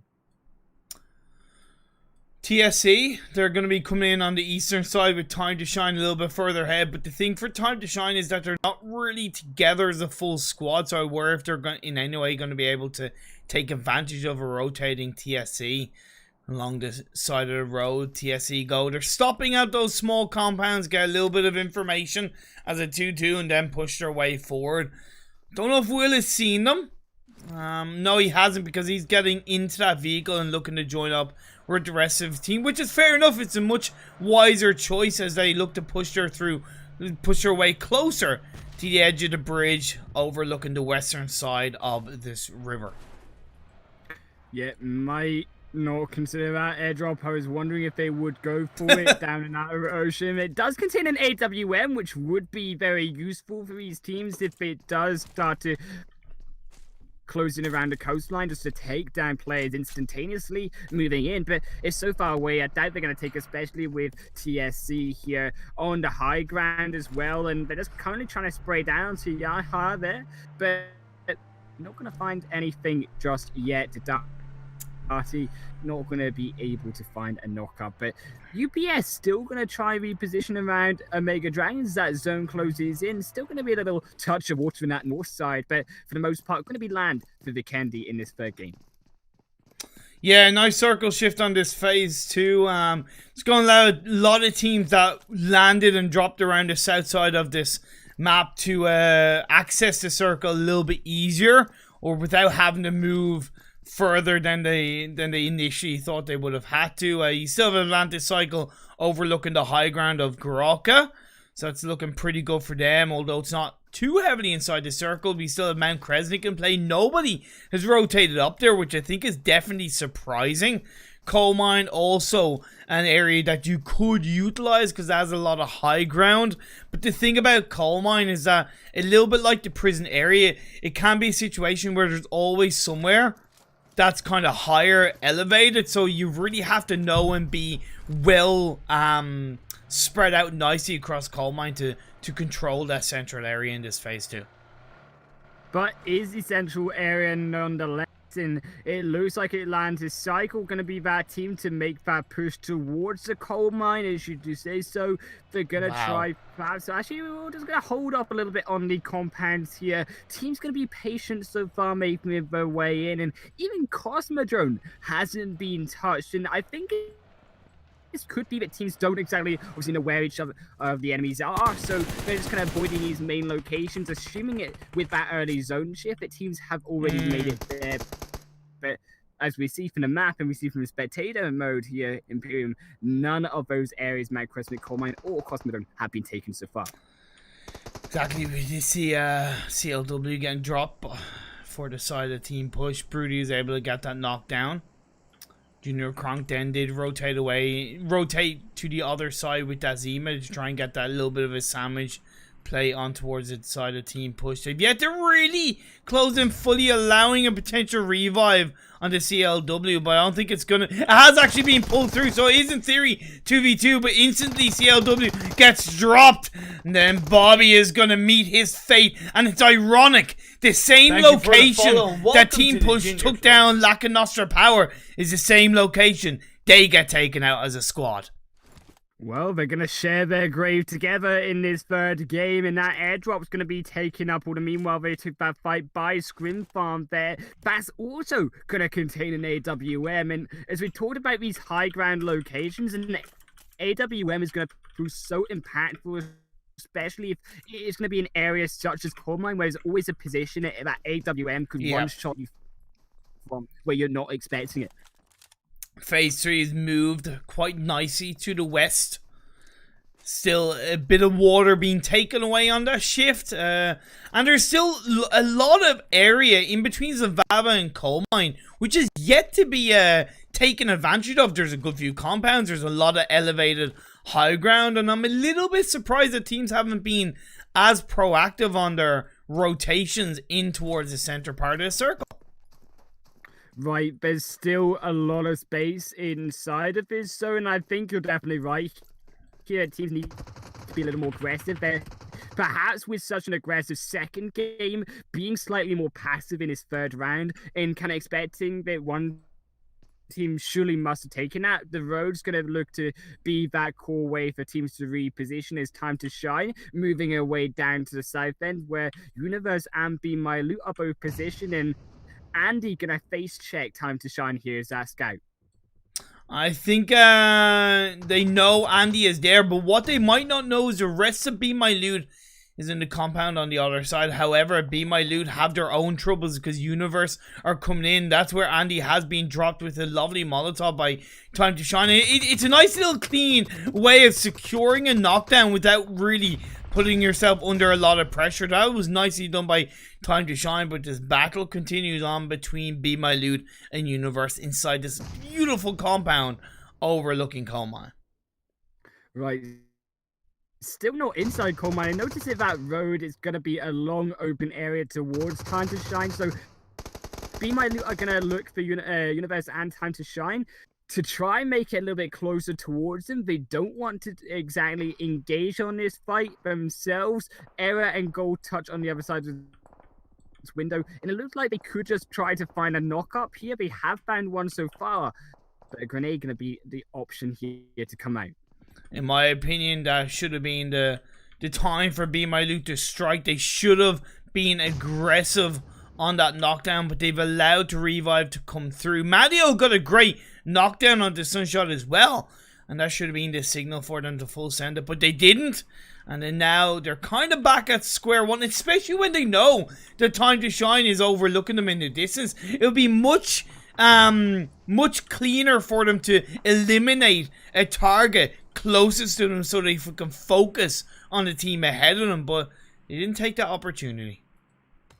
But Universe are only on 3 members initially, and Be My Loot also only on 3 members. They have lost Andy so far, but Time to Shine are going to feel perhaps that pressure I thought from TSC, but they're going to hold off, and because they're holding off, Time to Shine can now focus themselves onto Be My Loot, and sandwich between 2 teams here. That zone has shifted out of all 3 of these squads. There's range here in the play area, so one of these teams are going to have to make a move soon in the next 30 seconds, and that could be why Be My Loot maybe survive here if Time to Shine just to choose to ignore that fight, allow Universe to finish and make their way into the play area. We'll have to wait to find out. All the while, Atlantic Cycle did make a nice, really clean rotation to one of those compounds towards the center circle last phase, and it's benefited them once again. It's not high ground, but it is at least a compound in the center of the circle, which is always going to be valuable in the Vikendi map. Godsend also making a wild rotation from north. It was quite heavy on phase 2, but at least they've gotten quite central, sending Marley a little bit forward. They did lose Reese along the way, but at least they're still up as a 3-man team. Right, and it's going to be these rotations finally into the center of the map, onto these kind of snowy peaks here around the north side of Coal Mine. Going to be the advantage for these teams, but TSC are going to be oppressed upon by Time to Shine here, moving in finally. Oh, Time to Shine. It's a bit of a late rotation, I would say, to be honest. From Time to Shine, it nearly would have been better off possibly them sending a scout forward, but they will at least continue on as a full squad. No casualties just yet.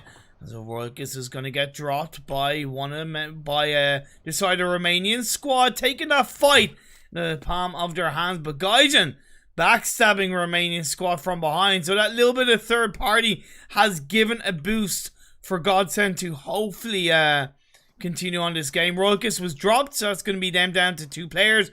Rambo got knocked by a Romanian squad, and that confirmation will come through, no doubt. Yeah, will definitely come through it. And Killer going to be on the foot of this hilltop here. As Godsend on top, going to be looking down onto the final member, the victim perhaps of Killer. It's going to be finished off by Meow from the opposite side there from the edge. And they're now going to assume their position into the south end of the zone. Godsend. Thank you for the follow. Welcome to the Shine Ginger there. They weren't able to hold off Scrim Farm on the opposite side of that mountaintop as they rotated away from the real deal, oppressing them as well. And they're now going to be that team between all of these squads. Yeah, it looks like Kitty had claws to take down the remaining member of Romanian squad, but now they got to try and find their way inside the circle for the side of Gaijin. Nox coming in on the west side. They had one of the easier rotations, but they didn't really take advantage of it.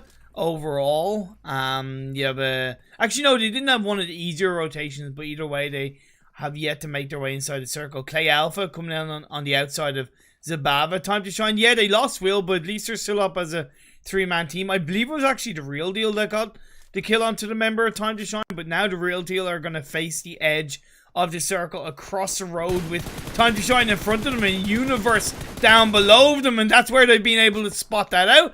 Get a lovely knockdown onto 2 members of Universe, leaving just Sunshot. Actually, no, it was 1 member make that 2 members with spray, leaving Sunshot on his own, right close by to the members of TSC, and down they go. That's going to be the end of Universe. Yeah, Universe couldn't make their way through that open plane there on the roadside down. TSC not going to make that same mistake. They're instead going to make their way through the buildings. I think towards the west side into the zone would be a much smarter decision than trying to make your way through an open area versus what you saw TRD just did to Universe. But Universe passed down already. TSC, sorry, we're going to fall down as Boca going to be falling to TRD. The Real Deal do get one player knocked down to the play zone, so now it's gonna be 2 against 2, I believe. No, it's actually 2 against 1, as it is just Anto on his own, cooking up a grenade. Could this be a bit of a pre-fire? Not gonna be found. Baka's gonna get confirmed, and now Anto's gonna jump up on top of the roof with spray, and Haksha looks to find the remaining player of that side. Let's not forget, 37 seconds, the blue zone will close in, and they are far away from this phase 6 circle, but he is getting found. That's going to be the end of TSE, and the Real Deal will continue on. Yeah, the Real Deal lucky there, and for just missed a grenade, hit it back onto the floor, had to escape that situation there to avoid blowing himself up. The Real Deal takes advantage of that time, and then, as you say, just flushed down the final members of TSC. But that zone shifting once again, and GLA are going to be that sole team inside of it. They're now going to be in control of Zababa there, but inside the compounds already, we're going to have to be wary of the rest of these teams making it round to their small compound here. It's just a little baby town, a little baby village here, and there's still many squads to make it inside. But here's the thing, they've done the right job of perking themselves on the edge of that city, right? Because they're able to see what's going on, and that's where they've gotten a double knockdown onto the members of Scrim Farm. Really well played by Clay GLA on that position, because up north or down south of them is, yes, high ground, but it's very heavily out in the open. So staying inside on the edge of the city, I feel like it's the best of both worlds for them. It's Time to Shine and Atlantis Cycle are going to fight against each other. We do see Atlantis Cycle being somewhat third party by Time to Shine. Yes, Scrim Farm, unfortunately, I don't really know what their plan was. They sent 2 members in to try scout together. Unfortunately, lost both of them in the process. Jaja and Jody not going to make their same mistake, though. They're going to make it through the buildings in closer towards GLA. Nox have made a massive rotation from 2,000 meters in the south of the play zone now into what will be Zababa, but Zababa not going to be in play for that next phase shift, though, as it's shifted far down to the south, and Time to Shine going to be in advantage here as he try to take down all these teams. Shine on, you crazy diamonds, and let's see what you can do if you can make that coal into diamond inside this Vikendi game. Atlantis Cycle a little bit further up the hill from them, still inside the circle, but taking a brunt of damage. Godsend will have to move down the hill to get inside the circle. Gotta give credit to Nox. Nox have gotten a nice position on the high ground, which could be gatekeeping this side of Clay Alpha, but Clay Alpha are still a full squad. Atlantis Cycle gonna get another knockdown at the hands of Time to Shine, leaving just Sheriff left standing in amongst the smoke. Yeah, in Navy there, the God sent as Sheriff will be finished off, now able to find a new position on top of that mountaintop without Atlantis Cycle to finish him off, but it's now going to be them trying to rain down and Navy the sole survivor against Nox and Time to Shine together. Time to Shine are knowing exactly how to play this circle, having a couple of members up and towards the high edge part of the hill and 2 members on the low ground. It means they're going to be able to find and put pressure onto the members of Scrim Farm as they made that sweeping rotation. Of course, Clay GLA are pinched in between, not in between, but they're going to get pinched by Clay GLA, with Hardboy getting knocked down. Sensei God covering behind a rock. Navy finds Smoker. Nox going to give a little bit of space for Godsend to stay inside this game. 5 teams left of 14 players, as a Jody is going to find Tanic of Clay GLA. Another knockdown, keeping this fight in the palm of the hands of Scrim Farm Throne, looking to get advantage, but in comes a shot from Clay GLA to find Scrim Farm, and down they go. Nice controlled aggression from Clay GLA. Yeah, 2 different angles, making sure the side of Scrim Farm could not finish them off in one direction. Nox also making their way in, but Time to Shine are together once again, and we know every time Time to Shine are together in one of these final zones, they absolutely have dominated these final play areas. And Godsend, Nox, Clay, GLA, they have some work here to do to make it up towards where Time to Shine are up on top of this mountainside. Here's the thing though, I'm going to give a huge amount of credit to Navy of Godsend. He's been a huge thorn in his side for Nox all throughout the final couple of minutes of that team fight, and really helped keep his side in this game, and of course gained a couple of extra placement position, which is always going to be benefit when you correlate that to a competitive setting. Clay GLA have to push in. The smoke roads have been flown through, getting loads of angles on those smokes to try and disperse themselves across this way. Not afraid to go very close to the edge of the blue zone as they do send Hardboy up on top of the rocks. But Sensei God has been taken down. Raxman is going to be covering and cowering by his teammate Hardboy. But Time to Shine have all the control in the world coming into this blue zone, closing in on phase 8. Yeah, Raxman has to peek out in a way that he doesn't want to against Will there. We know exactly the truth there. Unfortunately, that phase 8 zone pinning him down against it. And every side of Time to Shine, they're going to finish off these final members of Clay GLA. Nowhere to run in the chicken dinner in the first match, which will go over to Time to Shine with a fantastic 10, 14 kills in total. And 34 points in a competitive scene, that would have been a massive score for them. It was just also the way they controlled those circles as well and moved in. Of course, it did help that the circles obviously favored in their direction, but it still took them taking out a couple of teams along the way. It still took them, being able to move and position themselves quite nicely as a team that helped them get that chicken dinner. Because let's not forget, they started on the north side of the map, right? So they did, in theory, rotate down south, and they went through the river at one point. A little bit of a risky rotation, but it worked out in their favor. Also a good placement result for Godsend as well, coming in from the south side of the map and getting 4 kills along the way. Especially Reese going down early, and Navy really helping their end result, like I said earlier on. Yeah, doing fantastic work to secure himself that second position in total. GLA getting sniped down into 3rd position. So Godsend doing absolutely fantastic work to boost himself up 2 places. In as you say, if we're talking about competitive scenes, that would have taken them an extra 6 points from 8 to 14 in total.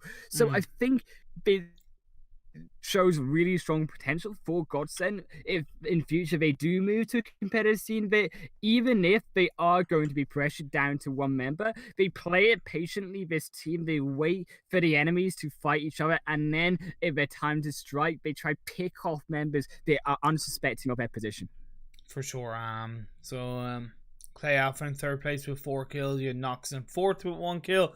Scrim Farm in 5th with 3 kills. You had Atlantis Cycle in 6th with 1 kill. Gaijin in 7th with 5 kills. The Real Deal in 8th with 2, 4, 5, 6 kills. You had Be My Luton 9th with 2 kills. You had Mega Dragons in 10th with 3 kills. TSC in 11th with 5 kills. You had Universe in 12th with 0 kills. You had Rosq in 13th with 1 kill. Team Push in 14th with 4 kills. Lackanoster Power in 15th with 1 kill. Sirens in 16th with 0 kills.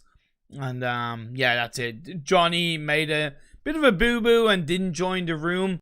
Didn't join the right slot in time when the game started, and he had to die right at the start. So that's a bit of a feels bad man indeed. Johnny, for you before the next game, I'm just gonna let you know that your slot number is 15. Your slot number is 15, Johnny, okay, mate? Just to let you know, in case you forgot, in that last game, it's slot number 15. Always here to help you out.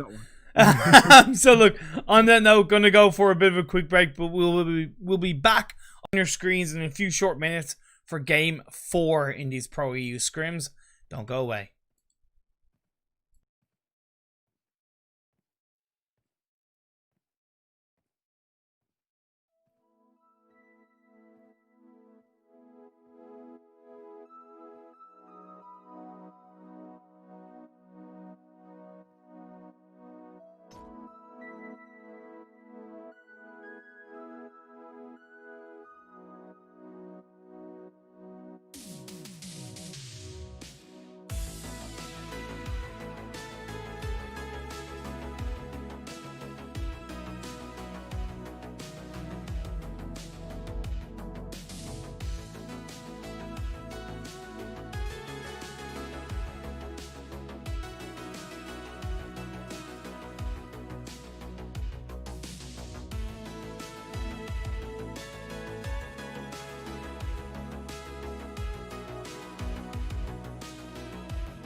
And we are back for the last game of the evening here in the Pro EU PUBG Mobile Scrims. Game 4, back on the hollow grounds of Erangel, baby. Let's see what happens, as it is once again myself and HighlandWolf. Yeah, it is, and as you say, on to the final game. We saw a wicked first match here earlier tonight, and looking to see the same, but that play path's going to be dropping slightly different, same direction, but not in the same place. And I think this is going to now favor teams who like to obviously go towards the right side. So teams like Sirens, Gamers Unite Nations are going to be more in favor of this area. I think looking at Milta for Gamers Unite Nations there, but I think Siren. Oh no, sorry, my. Yep. Man, okay, so Gamers Unite Nations. I'm absolutely flopping ears, but Siren's time to shine here. They're not going to be favoring that kind of western side here. All these teams looking to Georgia pole. Like, I think the Romanian squad as well, Omega Dragons, they're not going to be looking for these kind of locations they used to. They're going to have to find new spots to pick. And I think looking towards Yasnaya Polyana going to be perhaps one of these more comfortable locations that's safe inside more the center of the map. Even Rozhok might be a place that we'll see teams go. And I suspect Lacunosha Power to do, yet they will be dropping over to Rozhok once again. But Siren's not going to be with them this time.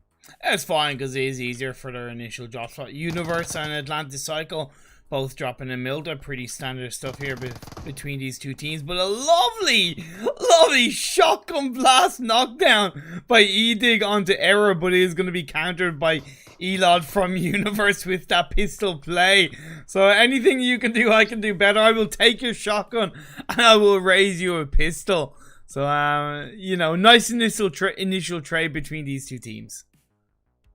And Universe with Error down there low, and I think Atlantis Cycle will look to finish them off as Sunshot is going to be trying to take them into that revive and bring them back in to this game here. And man, I'm struggling, man. I can't believe I flopped. It's cool, man. Don't worry about it, dude. It happens, man. It happens. It was definitely felt a little bit kind of car crashy because I was like, I feel like I'm joking like you did on Monday, man. Oh, I see what you did there. Yeah, exactly. Like I've, you know, with all due respect, I fucked up on my streaming and not showing thing, but you get over it. You pass it along. You got to move forward.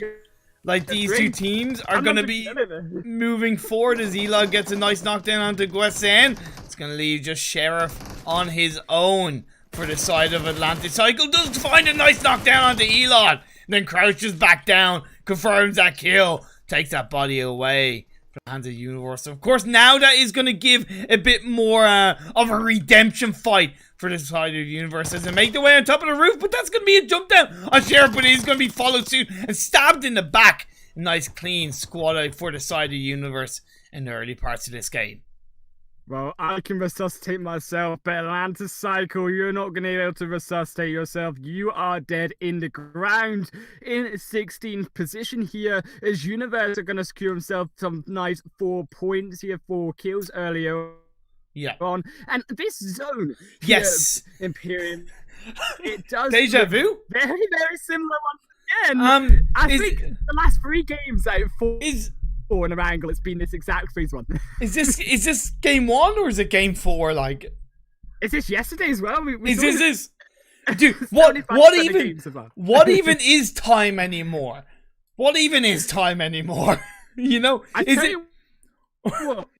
This provides such good opportunity for teams now to look at this game and focus on making better of their mistakes in previous matches, because like we saw yesterday, like we saw in game number 1 today, this same zone, and I think we're now going to be able to improve. Like Lacunosha Power, who came down early on, are now going to have that chance in Rozhok themselves to make it down south, see how they play in the game. And Mega Dragons, we're going to have to see how they play. They're not going to be smart to camp this bridge. They're going to need to perhaps make it in earlier on, because we saw them get picked off with a late rotation earlier on. But all these teams in the west side, there's about 5-6 teams here, and this is where the action is really going to be the early points of this game.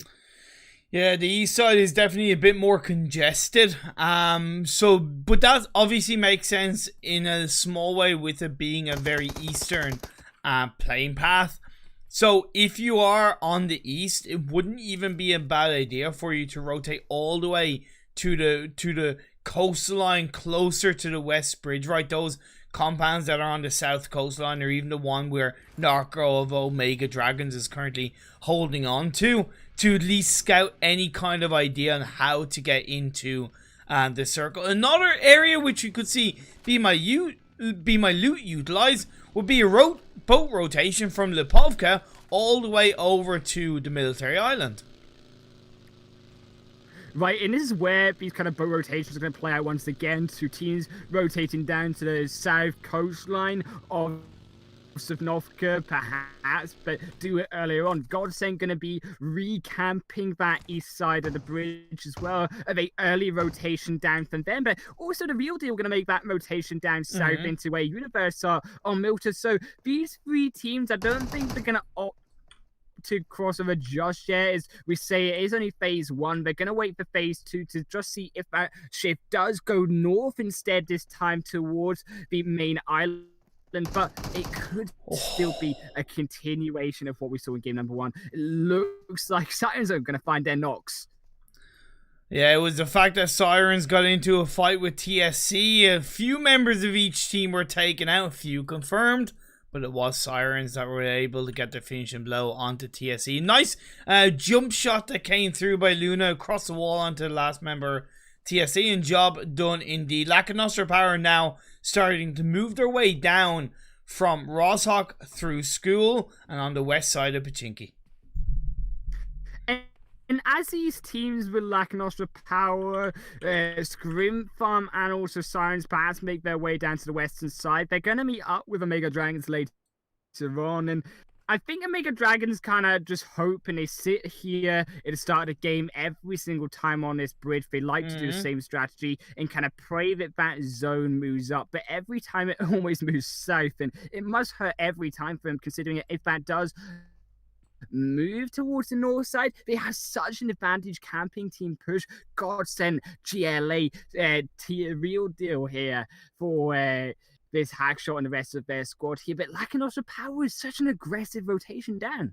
Yeah, I like it, but because it's been done early and because of the Eastern Plane Path, they know that they have that space. They know that, you know, the law of percentage is heavily in their favor, that area is free. Now, the side of Omega Dragons, I didn't like the fact that they were so heavily spread with Broody being further away from the rest of his team. But now that they're looking to join up in the early parts of phase 1 closing in, it should be able to set themselves up more easily to defend any kind of teams that are going to get closer to their location. The thing is, right, even though the other two games that we've seen this kind of circle and play has gone in the favor of Military Island, like we said on those other two games, it could easily stay shifted or shift more towards the mainland in phase 2, phase 3, so it's not guaranteed to be in the military base. Right, and there's still a couple minutes before we find that answer for this game 4. But Lacunostra Power counter rotation onto Omega Dragons. They saw Broody rotate to the west side. They also did as well. And the real deal, we're going to camp out on that coastline as well. Try to find an angle onto Omega Dragons. So although they're camping the bridge, Broody is being spotted right now by Shifu, but they're going to hold still just now. They're not going to give their position away. Wait for a better opportunity for a real clear shot onto Omega Dragons. Yeah, I did say that position was going to be pretty valuable to hold on to, and the real deal have occupied that because it is a nice fast area. It's on the high ground. You're able to use those rocks as a bit of a vantage point on teams around that bridge area, as the Blue Zone is going to be closing in. Team Push making their way to the west side of Military Island, as they normally like to hold on to, especially in this kind of circle. But the thing is, Lacunostra Power could third party this kind of play, but just as I say that, Shifu gets a lovely knock onto Jeezy of Lacunostra Power. And this is where Lacunostra Power take the attention away from Omega Dragons to try get these kills onto the real deal, but the real deal are the ones providing knocks so far, with one against Lacunostra Power. GT is going to be very easily revived though, unless Shifu can find some crazy angle as the uplanking round here. Yeah, and we did see Spray get a couple of sprays onto the members of Lacunostra Power. That is a very wild flank, but I gotta give him credit for that aggression. Was able to get knocked down once again onto Jeezy, but Hunter is in amongst the smoke. Lacunostra definitely facing the pressure, but they are not out of the woods just yet. But with that lovely grenade by Azzy, is gonna get another knockdown onto Lacunostra Power. Hasn't been a good day for the Albanian side of lacking extra power in these scrims. But every dog has its good day. Every dog has its bad day. At least Hackshaw is going to get dropped, leaving Anori along with Capo left standing for lacking extra power. Capo's in the back line. Let's see what he can do. That's going to be another fantastic knockdown by Anori, single-handedly holding on to this game for his side. Can he find Spray? No, he cannot. He's going to be proning his way down as he and Spray sending themselves forward. The confirmation on the Hackshot is at least giving him a kill. Bernari gets dropped. Where's Capo? Capo, you got a little bit too late. You arrived to the party not on time. It wasn't even fashionably late, but you are indeed fashionably dead. But look at the real deal as they take that fight. Be My Loot now take that exact spot that they were testing it, and they're gonna now be camping alongside Omega Dragons, the real deal. So although they get that team fight, they lose Hackshot and they lose their positioning towards this second phase zone. But it had thankfully in their favor shifted towards that northern side. Thank goodness we don't see a third game play exactly the same here in PM. We see a little bit of change.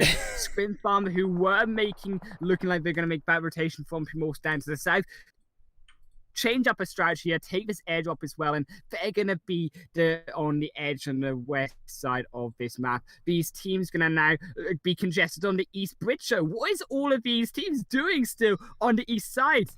It was Godsend that did rotate into the military island during phase 1, then went back over towards the mainland across the eastern bridge and were able to punish one of the players of Universe, leaving Universe down to 2 players on their way to make it into the circle on the east side. Yes, Sirens coming in on the north, followed by the side of Nox. Still, only have 2 players up, Kratos and Shakt. Let's see what they can do.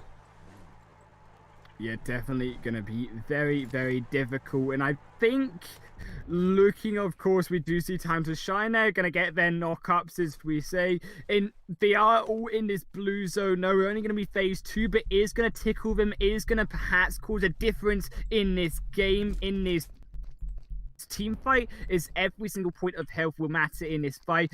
And they're going to be down in. They're going to look like Gejan, not going to be for long in this 4th game here. Bitcoin. Time to Shine, repositioning in front of him. Yeah, Bitcoin putting himself forward, getting a nice little bit of a flank angle onto Meow, not getting the knockdown confirmed, but it should be able to finish it. Dobo, good stuff indeed. Daddy going to be putting himself a little bit forward as well to try and find another angle onto Gaijin. Like I said, these 2 teams are inside the blue zone. I can't help but think that at the end of the day, it doesn't matter who really comes out on top of this. I feel like they're really just punishing each other, because look how far away they are going to be from the circle. 2000. No information coming in. A good 2k meters. It's going to be so hard. Yeah, and they are going to feel so much hurt, even from a phase 2 zone being 2,000 meters down. As you see Will and Daddy just making that rotation round, leaving Bitcoin there in their vehicle to try find a way themselves round Gaijin. And I think this is a smart move here to disengage in this fight, but God's going to engage on a fight into Universe here as he move into this zone, perhaps. Well, it's more the fact that Universe were ahead of them, right? They disengage away from that initial kind of fight that Godsend put onto them, but Universe should be aware of the fact that Godsend could be behind them, so they are doing irrelevant enough scouting of behind and around them, not really looking too far ahead. They are more aware of what's going on behind. They have the high ground, at least initially, as the shots are being fired by Godsend. Godsend still have a full squad, so it is double the power, double the shots going in the direction of the Universe that should help push back Universe even more. As a Godsend, not all 4 members are inside the circle just yet, but as the blue zone closes in, we'll have to wait for the next circle to pop up. And Time to Shine, though, going to be in behind of that third party, and Godsend going to be pincered here. Yeah, but Daddy's on the rotation. It was a phase 2 rotation. They don't want to take any kind of fights. I thought they might, but of course, Daddy, that would have been a smart decision at all, I think, because Daddy would have been himself. Bitcoin will still have ways to catch up, and I definitely agree with you. They make that smart flank round. They're lucky that Daddy didn't feel that pain from the bullets there from Godsend in front of them. But Be My Loot gonna be alongside Omega Dragons in the strong strongest positions, I think, inside the edge of this kind of mainland area, because not only do we have the high ground on these cliffs, but they also are camping all these teams still on the south end of this map. Wow, Godsend just hunted down Universe. Anywhere that Universe went, Godsend was looking for them, and the squad up has come through, and Godsend are just on a bit of a witch hunt right now. They've taken down a few victims. Now they can look for their next ones. It could be Be My Loot, who are inside that compound. That is on the side of the coastline. It is inside the circle. It is a pretty strong position for now. But of course, disengaging away from that compound that Be My Loot is in. If the circle goes away, it could be quite hard. And this is where teams just have to try put all their cards into one table here, into one play. Because when they do make these early rotations, you say they're kind of shutting themselves into a corner with all of these teams now making a rotation into their vicinity. But I think the hardest rotation is going to have to come out from Team Push. They're still the only team on the South Island. Omega Dragon is going to camp on that bridge. GLA going to camp on Rescue, also making their way up the ferry pier on that gauntlet there.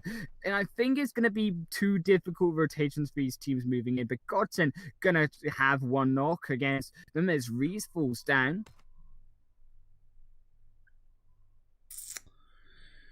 So, yeah, the side of Clay GLA, they rotated really nicely across the way, and Roscu also made a fantastic rotation in a boat, no less, as well. I thought they were going to head more towards Primorsk, but I think they feel a bit more confident of getting on towards that ferry pier area and then seeing what is ahead of them. And I think they are aware that Clay GLA are there. I think they might have seen a vehicle or so in tow, and yeah, it is something that both teams are definitely aware of. I believe their presence coming through.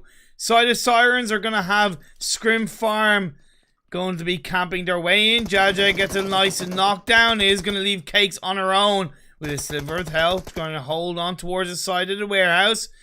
And behind the barrels they go. Darcy blows for Cakes. Will she be spotted out? Of course, there is a bit of a third party by the real deal. Could keep the pressure onto Scrim Farm and not allow those final shots to be put on towards Cakes, and that's where Cakes is able to get away from a fantastically well placed grenade that would have most likely taken her out. But Cakes is the only one alive. And all those kills were going over to Luna. Cakes still to find him off for the board here. And Scrim Farm could be the way to do it, but they have a mammoth task here still to take down. They should be rushing this for a little bit more aggressive because Jar Jar's being revived and making it a 1 versus 3 zone and become harder. But the grenades putting the distance between them, and Cakes with that Uzi making that rotation round. But will it be quick enough? No, it will not. And Lin now, Abstract, and Jar Jar going to be up. Oh, nice first knock by Cakes. Changes off this scar. Is going to nearly get a second knock. That's going to be a second knock. Is this going to be a 1v3 for Cakes and the Sirens? She's yet to be able to get heal off in amongst the smokes. Cakes flies through. My lord. Oh, that was an emotionally well placed 1v3. So nicely done. A Scrim Farm choked harder than I've seen in quite a while. They just got iced by Cakes in that 1 versus 3. Cakes gonna be fat on loot as they make their way from that western side into now what will be that baseball zone. Godsend gonna be now be pinching on to Be My Loot. Yeah, nicely done by Godsend. They'd taken a couple of shots by Be My Loot earlier on. I think a knockdown went on towards Godsend, but they got that revive off, and it was going to be well placed indeed. All the while, Team Push making their way across the military island, going right past the side of Omega Dragons and just going, no, we're avoiding you, we're fine, we know where we're going, we're going right in towards the shack inside the open field, which is nicely placed towards the center of the circle, where the real deal are going to be inside that little shack across the way. It's open field circle on phase 4 as the blue zone closes in. And this is such an open area, as you say. It's such a wide open area to finish us off here in, and it almost feels like we're at this kind of later stage phase with such an open area in such an early part of the game. We're still 20 minutes in, but there's 8 teams alive, 23 people still in this game.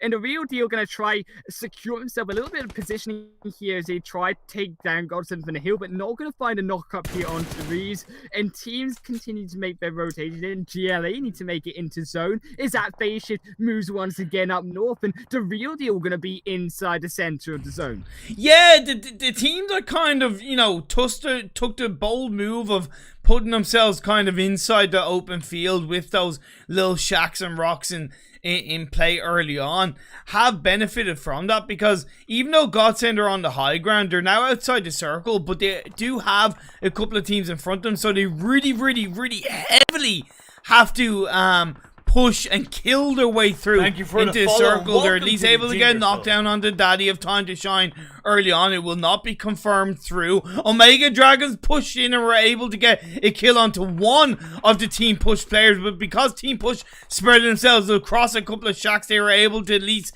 keep on going inside this game. Mario, I believe, was able to get knocked down onto Narco to revive onto Sabi. Will keep Omega Dragons up as 2 players as he finds Narco to confirm that kill. Definitely leaving Omega Dragons with 2 players left up. Omega Dragons did well to try to push down onto Team Push there, but don't find those kills. And as you say, Godsend has to make their way through not only the real deal, but also Team Push directly ahead of him as well. And Claw 25 going to be that one player in their way, but going to be a massive task to take down that 1 versus 4. But we've seen a 1 versus 3 already, Cakes, and he might have to pull it off once again as GLA getting a little bit closer towards her. Yeah, let's see what Clay GLA were gonna do. They're just gonna rotate away, try and make their way inside the circle. I think Cakes is definitely playing the edge of the circle zone, as it's gonna be found by the side of Gaijin. If Gaijin finds one member of Clay GLA, gonna be another member, but then the last remaining player will go past, is still surviving inside this game. Hard Boy is gonna have a hard task to keep on going inside this game. Prones his way down. Gonna look to try and get a couple of bandages off. He does have a first aid and a couple of bandages. He gets that first aid off and will at least stay inside this game, inside the circle. But the next phase does indeed go down south as Cakes gets eliminated, but not before a valiant effort and a valiant game for herself and Sirens to finish in 8th. Yeah, the blue zones here and the play area starts to shrink very fast as we move into the later stage of the game, and it's going to force these quick rotations, decisive plays from these teams out. It's Godsend now going to be the furthest away from that zone, but also have equally the most players in the game. So going to be interesting to see how this player versus distance to travel plays out here. They have the vehicles there to close the gap, but the real deal, going to try force them out. Team Push also ahead. Omega Dragons on that south end also have that advantage. Around on the north side, though, GLA, Gaijin, and Time to Shine going to fight it out. Time to Shine making an aggressive rotation there with Daddy, making it a little bit closer in. The smoke's going to come out, and Gaijin there and GLA are going to be in further in front now. Yeah, for Time to Shine, send those 2 players forward and getting a revive onto Daddy was definitely integral for them at least surviving in this game for now. Because Godsend don't have a vehicle, they can't crash the compound of either the real deal or the side of Team Push, but Shifo is able to get knocked down onto JR Crook of Omega Dragons, leaving Sebi left up. If he can go for that revive, that'd be pretty good indeed. As Hardboy from Clay GLA is surviving in this game. Reeves are gonna push it forward. They do actually have a vehicle. Godsend, why didn't they strike earlier? They did take a little bit of tick zone, blue zone damage, but at least they're gonna send themselves up, gonna close out the squad right onto the real deal. But I don't get why they didn't try to execute that earlier on if they had those vehicles that they could send themselves in. But hopefully they'll be able to get those revives off, as the next phase has gone in the favor of Mario of Team Push inside that shack. Here they have the ghillie suit on board, a snaking in the zone that the only player in his zone but it's not going to save them. They're taking fire from Omega Dragons down to the south end, and it's going to be about who can rush his play zone first. As now we're on phase 7 Imperium. This blue zone going to rip apart players who aren't willing to make these flashy plays inside. Oh, Mario finds JR Crook with a lovely grenade. Royalkis finds Meow Gaijin.